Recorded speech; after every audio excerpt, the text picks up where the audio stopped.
Welcome back, grade 12s, back to grade 11 that is. So maybe you've seen a few of these already, so you're in it, but we're just looking at these questions to kind of make us think about grade 11 again and revise what all those lovely trig concepts were.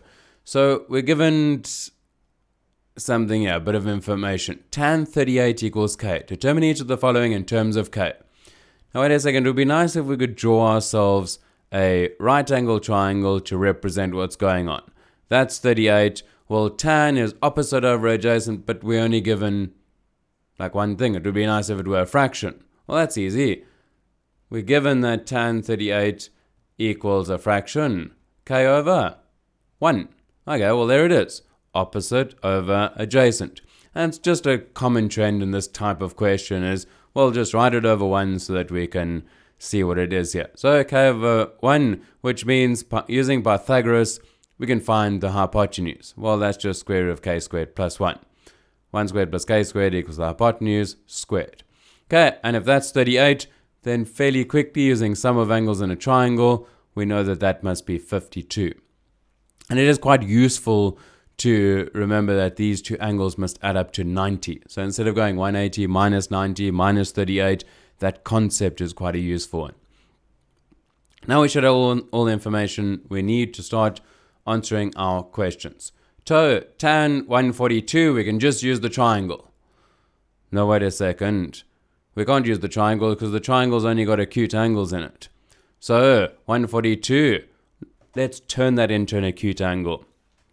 So, we just have a look here and go, well, 142 is 38 degrees away from 180. So, we kind of got our cast diagram in mind now to go, well, 142, there's 90, there's 180. So we're 42 away from, not 42, we're 38 away from the x-axis.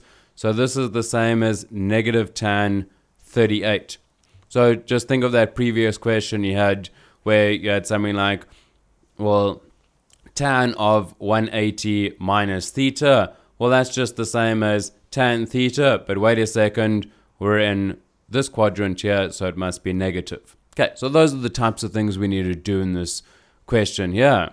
And let's give ourselves a little bit of space here. Tan 38 we can get not even from the diagram, we can just get it from the fact that we're told it was k, and this must be negative then.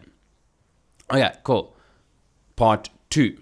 Cos negative 38. Well, it would be nice to turn this into something of 38. So, cos 38, now is that going to be positive or negative? Well, negative 38 is down in the fourth quadrant over there because we've just gone a negative direction. Or if you want to, you could think of this as 360 minus 38. Because you can add 360 and you'll still be in kind of the same spot, right? In the context of the Cartesian plane behind my head. So, therefore, we are down here in quadrant 4, which means cos is positive, so that will remain positive. Well, cos of 38, we just need to use our triangle for, well, there's 38, cos is adjacent over hypotenuse, so it's 1 over the square root of k squared plus 1. Now, chances are you're going to need your diagram at some stage, which is why I just drew it right at the beginning.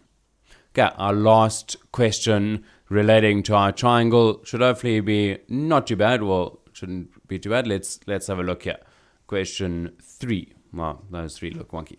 Sine of 412. Again, we need to get back to our acute angles here in the triangle. Well, if we subtract 360, we should be able to get the same answer. So that's just the same as sine of 412 minus 360. Which is sine of 52. Well, sine of 52, we actually just worked out. So see if you can spot it. Sine of 52 is just cos of 38. Because look, sine of 52 is opposite over hypotenuse. So 1 over square root k squared plus 1. Okay, I'll see you in the next one.